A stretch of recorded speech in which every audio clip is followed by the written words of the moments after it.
เคยอยากกินพิซซ่าฟรีกันไหมครับแล้วรู้หรือเปล่าครับว่าทำไมไอติม Dairy Queen เนี่ยทุกอย่างเนี่ยทำไมต้องมีขดม้วนๆกลมๆอยู่ข้างบน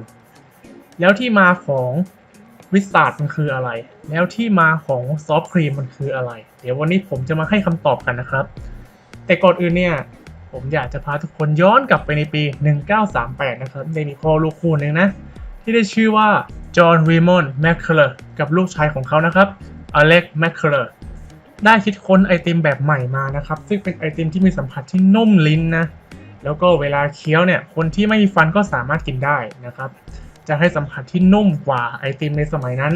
เพราะไอติมในสมัยนั้นเนี่ยโคตรแข็งครับเป็นไอติมเป็นแบบวงกลม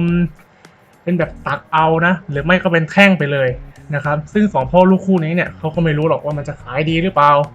ไอเจ้าไอติมประเภทใหม่ที่มันนุ่มๆเนี่ย พ่อลูกคู่นี้นะครับก็ได้เอาไปให้เพื่อนของเขาเนี่ยขายนะครับซึ่งเพื่อนเขาเนี่ยเขาเปิดร้านไอติมพอดีซึ่งเขาก็ไม่รู้หรอกมันจะขายดีไหมแต่พอเอาไปวางจริงๆนะครับภายในระยะเวลา2 ชั่วโมงครับขายไปแล้ว 1,600 ถ้วย plus สุดยอดพ่อลูกคู่นี้นะครับก็เลยคิดว่าไอเมนูนี้เนี่ยมันต้องเป็นเมนูที่แบบฮิตไปทั่วโลกแน่นอนเขาก็เลยได้กลับบ้านไปนะครับแล้วก็พัฒนาสูตรเพิ่มมาอีก2 ปีจนได้ไอติมซอฟต์ครีมมาจนถึงทุกวันนี้นะแต่ก็มีอีกตำนานหนึ่งหรือเปล่านะครับได้บอกเอาไว้ว่ามันมีคนที่ทำซอฟต์ครีมมาก่อนแล้วนะไม่ใช่2 พ่อลูกคู่นี้นั่นก็คือทอมเคลเวอร์ซึ่งตอนนั้นนะครับเขาก็จะเอาไอติมขึ้นรถไปขายตามปกตินี่แหละนะครับแต่เกิดเหตุขึ้นนะครับยางรถแบนนะครับปากทอมไม่รู้จะทำยังไงครับไอติมที่ขนมาก็จะละลายนะครับไม่รู้จะทำยังไงเอาขายแม่งตรงนี้แล้วกันขาดทุนก็ขาดทุนนะครับได้กำไรก็ได้กำไรนะครับสรุปว่าก็ขายได้หมดนะครับภายในระยะเวลา2 วันก็สามารถเก็บสต็อกได้หมดเขาก็เลยได้กลับบ้านไปนะครับแล้วก็คิดค้นสูตรต่อนะครับที่บ้านเขาเองแล้วก็เปิดร้านขายเองนะชื่อว่าร้านคาร์บอนะครับซึ่งร้านนี้ก็หลายๆคนก็ไม่น่ารู้จักกันนะครับเพราะว่ามันเป็นร้านที่อยู่มาก่อนร้าน Dairy Queen นะครับแล้ววิสตาร์ดล่ะมันคืออะไรนะครับเมนูที่ฮิตนักฮิตหนาฮิตแตกไปทั่วโลกครับก็คือหลักการของเมนูนี้เนี่ยก็คือจะเอาไอติมซอฟต์ครีมเนี่ยมาฟิชเจอริ่งกับของหวานต่างๆนะครับไม่ว่าจะเป็นแอปเปิลสตรอเบอรี่มะม่วงนู่นนี่นั่นนู่นนี่นะครับใส่ลงไปให้หมดนะครับแล้วก็เอามาปั่นลบกันจนมันข้นมากแต่เอาจริงๆนะครับสูตรนี้ Dairy Queen เขาก็ไม่ได้ทำเองนะมันมาจากร้านที่มีชื่อว่าเท็ดดูนะครับซึ่งร้านนี้เนี่ยเขาก็จะเอามัสตาร์ดนะครับ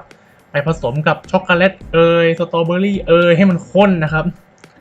แต่มันก็ไม่ได้ข้นถึงขนาดที่คว่ำเนี่ยมันจะไม่หล่นเลยนะครับแต่ก็มีเด็กคนนึงนะครับได้มาที่ร้านนี้ทุกวันเลยแล้วก็จะสั่งให้เอามัสตาร์ดเนี่ยใส่กับช็อกโกแลตเยอะๆนะครับมันจะได้ข้นมากๆนะนานวันเข้าครับมาสั่งทุกวันก็ขอพนักงานให้ใส่เพิ่มขึ้นเรื่อยๆใส่เพิ่มขึ้นเรื่อยๆใส่เพิ่มขึ้นเรื่อยๆนะครับจนพนักงานเขารำคาญนะครับก็เลยตอนไปเสิร์ฟเนี่ยคว่ำถ้วยโชว์แม่งเลยครับจะได้รู้ว่าไอติมที่มึงสั่งเนี่ยมันข้นจนกระทั่งคว่ำออกมามันมีหาอะไรออกมานะไอเด็กเวนพอใจยังเด็กก็โอเคครับโอเคครับแล้ว Dairy Queen เนี่ยเหมือนกับพี่แกสนใจครับว่าไอคอนเซปต์เนี่ยมันโอเคครับซึ่งร้านเท็ดดูเนี่ยดูเหมือนว่าเขาจะไม่ได้จดลิขสิทธิ์นะ Dairy Queen ก็เลยเอาไปได้เลยนะครับซึ่งก็เป็นที่มานะครับว่าก่อนเสิร์ฟวิสตาร์เนี่ยจะต้องคว่ำถ้วยโชว์ลูกค้าก่อนเสิร์ฟนะครับถ้าไม่คว่ำถ้วยเนี่ยกินฟรีไปเลยนะครับเคยมีคนมาคอมเมนต์ในแฟนเพจประเทศไทยนะของ Dairy Queen Thailand ครับก็ประมาณนี้นะก็ถ้าทีหลังเนี่ยเพื่อนๆเห็นพนักงานเขาไม่คว่ำถ้วยก็บอกเขาได้นะครับว่ามันต้องคว่ำนะครับไม่คว่ำกินฟรีนะครับเราจะได้กินไอติมฟรีกันนั่นเองนะแล้วเคยสงสัยไหมครับว่าไอ้ขดม้วนๆข้างบนไอติมเนี่ยที่ Dairy Queen เขาต้องม้วนเป็นพิถีพิถันเลยเนี่ยมันคืออะไรมันก็คือสัญลักษณ์ครับว่าเป็นของ Dairy Queen นะครับก็คือเป็นสัญลักษณ์ของตัว Q ซึ่งมาจากคำย่อของ Dairy Queen นั่นแหละนะครับก็เขาก็จดลิขสิทธิ์ด้วยนะเรื่องการขดปมม้วนๆเป็นวงกลมเนี่ยส่วนใครนะครับที่อยากไปแสวงบุญนะครับไปดูร้าน Dairy Queen ร้านแรกของโลกเนี่ยก็ต้องบอกไปเลยว่าร้านนั้นเนี่ยปิดตัวไปแล้วนะครับก็ถ้าไปก็จะได้เห็นแต่ตึกที่มันเคยเป็นตึกของร้านแรกนะครับน่าจะได้ดูแค่นั้นแหละนะครับแล้วถ้ามีไอติมที่เพื่อนๆชอบเนี่ยแบบสามารถเลือกไอติมที่ตัวเองจะสร้างเองขึ้นมาได้เนี่ยอยากให้มันเป็นรสอะไรนะครับส่วนผมอยากให้มันเป็นรสเอาเป็นอะไรดีกับกะเพราปลาแล้วกันมันจะมีไหมเนี่ยโอเคครับ และนี่ก็เป็นประวัติย่อๆนะครับที่ผมสรุปมาแล้วนะของ Dairy Queen นะครับก็เป็นยังไงกันบ้างครับชอบกันหรือเปล่านะครับก็สำหรับคลิปนี้ก็ผมก็ต้องขอตัวลาไปก่อนแล้วนะครับไว้เจอกันใหม่ในคลิปหน้านะคลิปนี้ไปละบาย